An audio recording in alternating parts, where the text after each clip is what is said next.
what it's well, we know that the wines from Toro have been produced for centuries. Just as a reference, we know that when Cristobal Columbus was planning his trip to discover America, he was obsessed with the logistics of the trip, and he wanted to carry the wines into the vessels. And in one of the vessels, he carried wines from this region, from Toro, 5 centuries ago.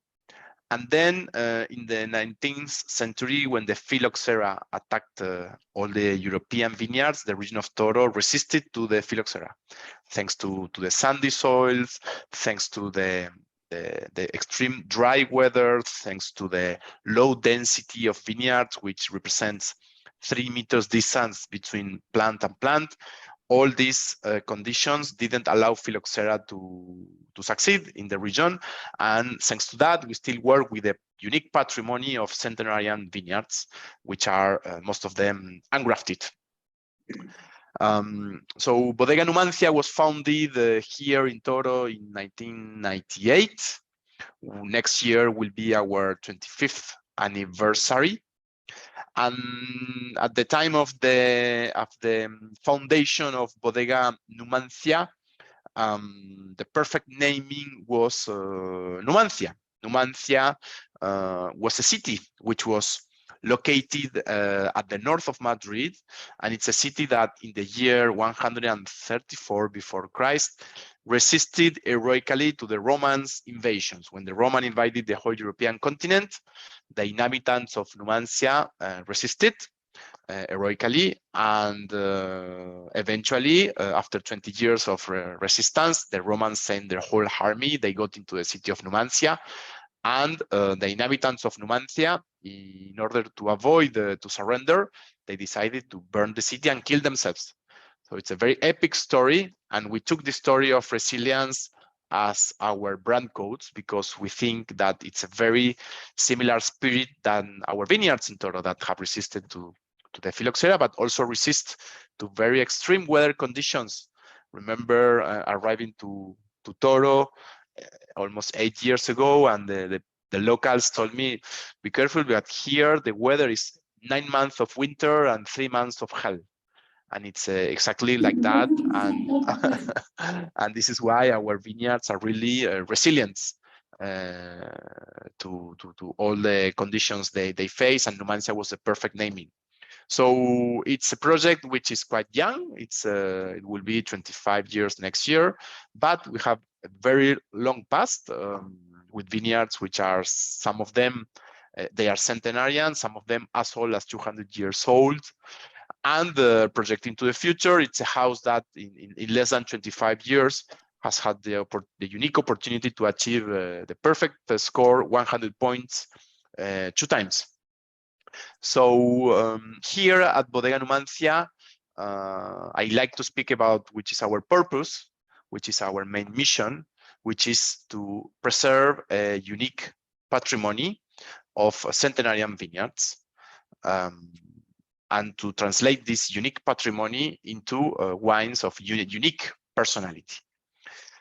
This is a cultural and also natural patrimony that we are here to preserve in order to accomplish our vision for the house, which is to be the reference of the Toro appellation and to be recognized globally among the Spanish wine gyms. And this is what we are trying to do, to give to these old vines of Tinta de Toro, bush vines, recognition globally to be preserved this way. And in order to do so, I've had the pleasure to put together a beautiful and very strong team. First, sorry, to finish the overall presentation of the house, we work in Bodega Numanthia with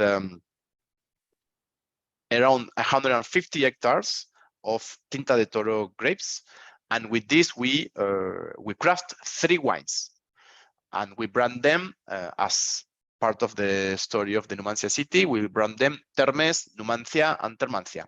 These are our 3 expressions of wines that we craft with this unique patrimony of vineyards. Termes, which is our vibrant expression of Toro, It has the role of being a recruiter in certain markets, a recruiter to the house and a recruiter to the appellation Toro. Numanthia, which is our estate signature wine and where we use our main assets, which are our all vineyards in order to craft this beautiful wine. And Numanthia, which is our ultimate expression at Bodega Numanthia, our most iconic reference, crafted in very limited units. And in order to do this, I do it with my team. We have a very strong and polished team that joined us several years ago. So myself, Lucas Lowi, I am the estate director of the house. I've joined Bodega Numanthia in 2015. So the 2022 vintage is my 8th harvest here at Bodega Numanthia. We have Jesus Jimenez, who will be introducing you today as well as our technical director and main winemaker with a long experience here in Toro with more than 12 years working in the region and performing his 5th harvest at the house in 2022. Also, Alejandro Vicente, our head of viticulture, in charge of shaping and taking care of this unique patrimony of all vineyards. Alejandro is a nature from Toro and is obsessed with these bush vines, Tinta de Toro vineyards. And also, Marine Roussel, who is our winemaker, assistant, and sustainability leader. Marine is French, coming from the University of Montpellier with a background in Bordeaux. So this is the team going forward with this beautiful project, Bodega Numanthia. And now I will give the voice to Alejandro Vicente, who will give us an overview of our vineyards. Thank you to everybody. Finally, we are explaining you our project, and the core of our project is the richness of our vineyards. We have a lot of them scattered around all appellation, as you can see in this map. This is the whole appellation where we have represented in that map all our different vineyards. And thanks of all of them, we have a high richness of different plant materials and different terroirs, who allow us a fantastic quality of grapes, and that is our secret. To manage a lot of high quality vineyards, a lot of them, more than 150. And in an average is 1 hectare of surface each one, but in the reality, the main part of them are less than half hectare because they are the one plot family vineyard of a lot of different wine growers. In the region, everybody make their own wine to have a survival economy, and we have the heritage of these vineyards. We keep alive. We take care of these centenary vineyards of our wine growers.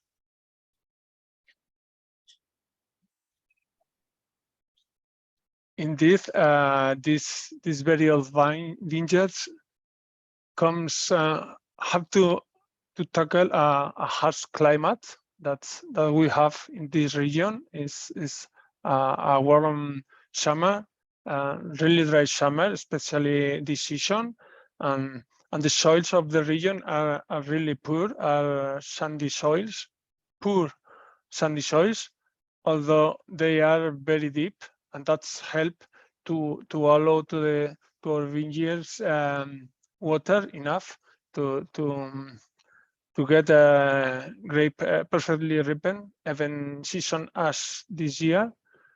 And that's possible because they got a very deep root systems thanks to all their long life.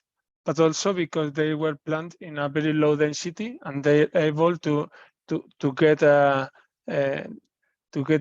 water from the very deep profundity, and that's also help us dissolve vineyards. These centenary vineyards are a genetic treasure because they were planted in an old style, in a muscle selection, where no two different vines has the same genetic. They are a treasure of different plant material.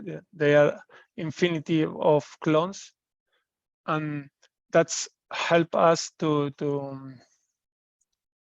be able to tackle climate change, being able to choose the best ones, to even to look to the future, creating a new plantation with a high number of clones, polyclonal plantation, taking advantage of all our genetic treasure, and all that we manage in an organic management, in an organic way, trying to preserve the nature, because when you help the nature help to you.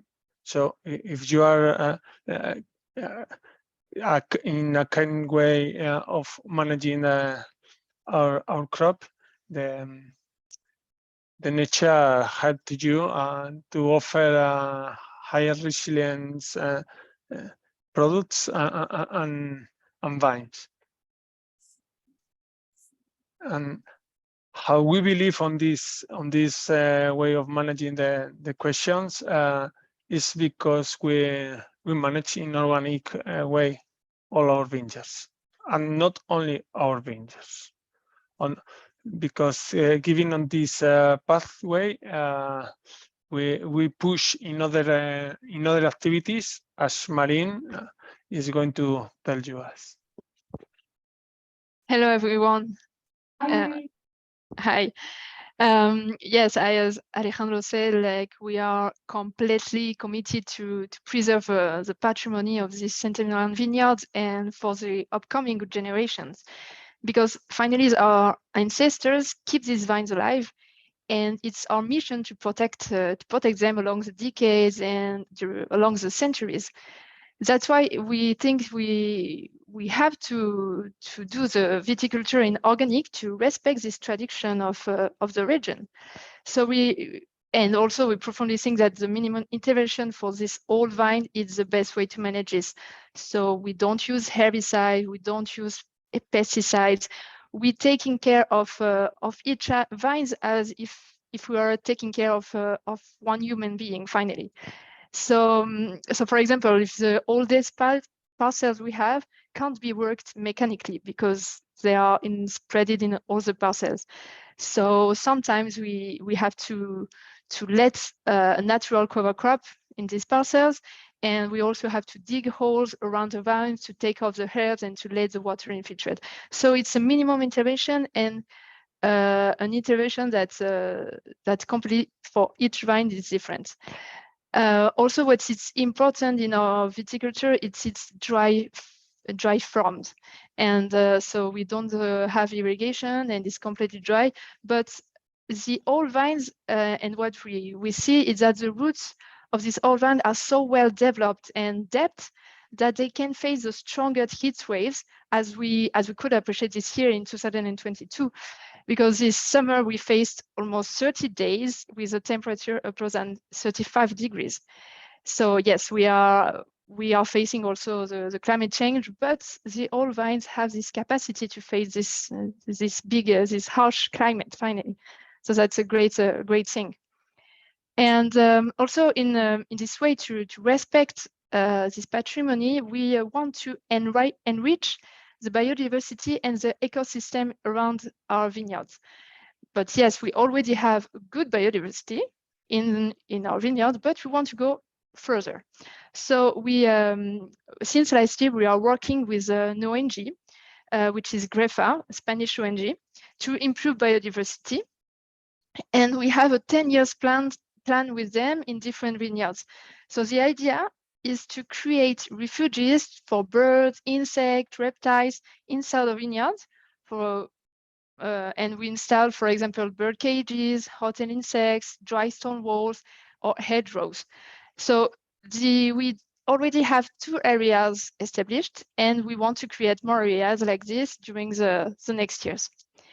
And moreover, we decided to start a reforestation plan of 2 hectares per year in our fatherlands. So we will plant 1,250 trees per hectares of local species such as almonds, pine trees, oak trees, etc. So it's also a way to improve the biodiversity next to our centenarian vineyards. And so we will plant the first 2 hectares this year in the second week of November. So we are really proud of this. And I'm going to pass the voice to Jesus Jimenez to talk about the way we vinificate the wine. Thank you, everyone. It's a pleasure to spend this time with you. The winery, finally, it's maybe the easier, but it's really complicated too. First of all, we want to start our vinification in the vineyard, because as Alejandro said, we have a large number of parcels, but all of them are, we have only one grape, Tinta de Toro or Tempranillo. Then working with only one grape and 3 different wines, it's necessary to start this process in the parcel. Then for us, the previous weeks of the harvest, we are not only analyzing each parcel, we are tasting the quality of the skins and grapes to be sure that the quality from each one will be the correct quality to look for our 3 styles, Termes or Numanthia or Termanthia. You could see in the map that we have our vineyard really split around appellation. Then we could find all vines, really all vines, centenarian vines spread in different points of our appellation.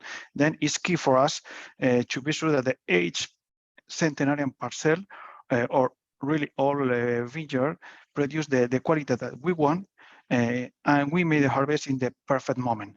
It's why for us, we spend a lot of time, Alejandro, Marina, and me, visiting our parcels, our vineyards, the previous days of the harvest. After that, we will make the harvest by hand, and the whole crop will be made by hand.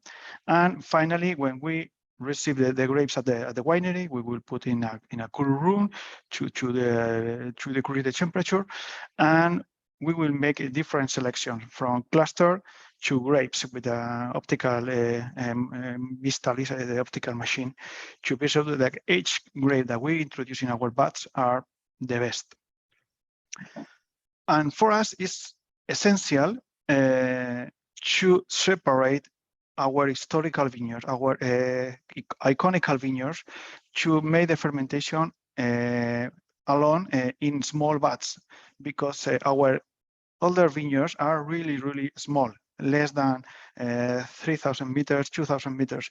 And sometimes, for example, Las Peñicas parcel, our oldest parcel, we don't have more than 300-400 kilograms per year. Then we make a small fermentation in barrel, microvinification in barrel, or in a big barrel, 400 liters, or in vats like you could see in the picture, only for 1.5, 2 tons per vat.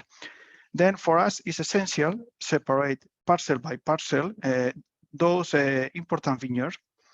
And when we have the grapes on the vat, we will make a cool maceration for some days, around 5 days, to extract with the alcohol from those grapes.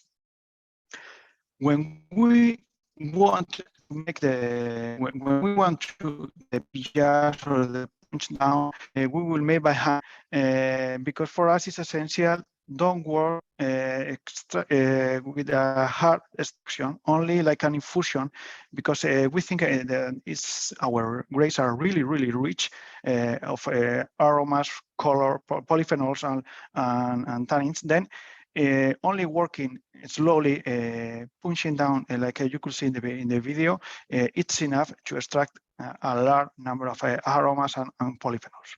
After that, when the alcoholic fermentation is done, we will make the malolactic fermentation for those high quality lots in different barrels, because each lot they express a different profile, a different sensation of aromas. Then sometimes we will use new barrel, but other times, if the quality is really, really high, we will use used barrel for those malolactic fermentation.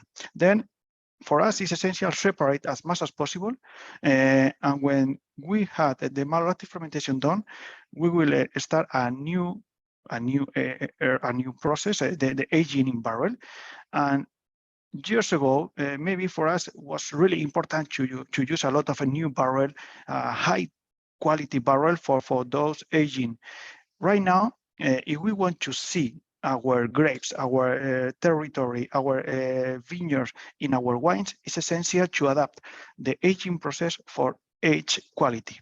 And sometimes the highest elegance of our wines will be aging in used barrel, for sure, high quality, but used barrel or amphoras or concrete batch, because the most important is to preserve the natural elegance that we had in our hands. Then it's our form to show you our terroir, our wines, our grapes, working really gentle with our grapes to preserve as much as possible the quality until you will open our wines. And that's all for me as technical director of Bodega Numanthia. Again, it's a pleasure to share with you our winery, and I hope to meet you as soon as possible. For sure, our winery is open for all you want. Thank you so much.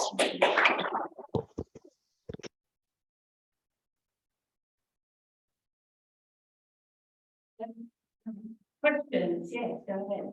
Hi, I'm not sure if you can hear me. I have a question about the vine growers, because I think we've been seeing how a lot of this loss of vines, of old vines, is related to rural depopulation and to people leaving. And it seems to me that in these places where wine has been around thousands of years, it was a vineyard in your backyard, right? There's a cultural element to preservation if we want to preserve these vineyards. So I'm wondering, you mentioned, Alejandro, that you work with, I don't know if it was Alejandro or not, but I think you mentioned that you work with small single plot families, and you work with different vine growers to ensure that they continue to grow or to maintain these old vines. I was wondering what you do in terms of cultural preservation of these old vines. Sorry, I'm not sure to be understand. I can start answering, and then Alejandro, you can join if you get the topic. So basically, yes, we are here. Our main purpose is to preserve this unique natural and cultural heritage, this unique patrimony vineyards, and of course we have this patrimony thanks to the different families, the viticulturists that have planted these vines centuries ago, and so we do it hand in hand with nature and with these families. It is key for us the work they do for these vineyards, and of course our vines are quite old, and the owners, they are also start to be old. Most of these vineyards have been planted by their fathers, and they are the ones who have kept this patrimony alive. But unfortunately, their children are not living in the region anymore. And that's why Bodega Numanthia becomes, we like to talk as being as the caretakers of this unique patrimony. They trust these vineyards to us because they know that we will keep them alive. But basically what we are doing in a way is trying to generate excitement once again in this region, excitement on these old vines, and all the press coverage and the recognition we achieve. We hope that this will be good, not only for Bodega Numanthia, but for the Toro region, and that this will allow these new generations to be once again interested in this patrimony and eventually to come back to the region to take care of their heritage, their families' vineyards. Yes, right. I'm really proud to keep alive the vineyard that you can see in my back. There we have 3 different vineyards, and they are really tiny. They are from different wine growers, different plant material, different age of plantation. So everything is a treasure that we have to take care, and is so for that reason it's so important the activity. Thank you. Thanks. Any more questions? We do have some questions at the bottom. Oh, let's see the screen. Okay. So should I read them out? They're old. They're old ones. Oh, they're old ones. Okay. I have a question, sorry. About, is there a threat from trunk diseases? These old vines with very old trunks, is there a problem with diseases that attack the old vines? No? Did you hear the question? Can they hear me? Can you hear us? Don't think they can hear it. You can't ask one.